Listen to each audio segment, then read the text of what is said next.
ఒకప్పుడు ఎస్తేరు తన రోజు దినచర్య పనులు చేసుకునే ఒక మామూలు స్త్రీ, తర్వాత she a queen to a kingdom. Why can't వి?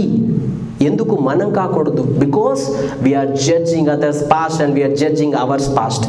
మనం ఒక గతాన్ని పట్టుకొని వేలాడుతున్నాం, మనం ఇతరుల గతాన్ని పట్టుకొని జడ్జ్ చేస్తున్నాం కనుక మనం జీవితంలో ముందుకు సాగలేకపోతున్నాం. God was saying that you are a new creation in Christ. When you believe the Christ, you are a new creation to this world. నువ్వు ఒక నూతన సృష్టి. ఎందుకు ఇంకా నేను పాపిని అని కూడా ప్రార్థనలో ఎందుకు చెప్తున్నావు? ప్రభువా నన్ను పరిశుద్ధునిగా మార్చు అని అడుగు. ఏదో ఒక రోజు మారుస్తాడు. అయ్యా నేను పాపినయ్యా, అలానే ఉంటాం. కొందరు ప్రార్థన చేస్తూ 10, 20, 30 సార్లు అయ్యా నేను పాపిని, నన్ను జ్ఞాపకం చేసుకో ప్రభువా, నేను పాపాలు చేశాను ప్రభువా, నన్ను జ్ఞాపకం చేసుకో. ఎందుకు చేస్తున్నావు? మరి పాపాలు చేస్తూనే ఉన్నాను, జ్ఞాపకం చేసుకుంటాడు జ్ఞాపకం నరకంలో. అరే నువ్వు ఒకప్పుడు పాపివి, దేవుడు నందు వచ్చినాక నేను పవిత్రదానిగా మార్చాడు. ఎందుకు నేను ఇంకా పాపిని అని ఎందుకు వేలాడుతున్నావు?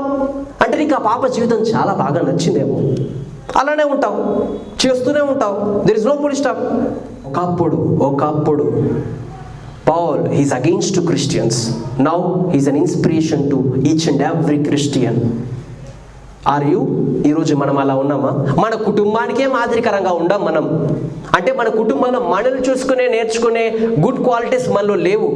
ఎందుకంటే మనం ఏదో ఒక పాపానికి దిగజార్చుతున్నాం, ఎక్కడో ఒక దానికి బానిసలైపోతున్నాం.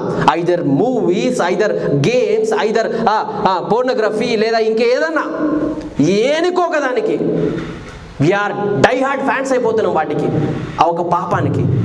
నువ్వు అలానే ఉంటావు. వెనకకు చూస్తూ నువ్వు ఇంకా అలానే ఉన్నావా? చేయకూడని పనులు చేస్తూ అలాగేనావా? నువ్వు అలానే ఉంటావు. You can't move forward in your life. నీకు ఎన్ని డిజైర్స్ ఉండని, 100, 1000 డిజైర్స్ ఉండని, అవి ఎప్పటికీ నెరవేరవు. ఎప్పుడు నీ గతాన్ని పట్టుకొని నువ్వు వేలాడకూడదు, ఇతరుల గతాన్ని నువ్వు జడ్జ్ చేయకూడదు, ఇతరుల గతాన్ని పట్టుకొని ఆ ఒక వ్యక్తిని నువ్వు తీర్చుకోవద్దు.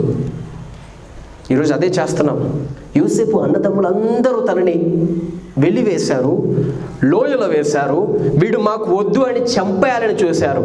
Letter what happen? వాళ్ళందరూ హేట్ చేశారు.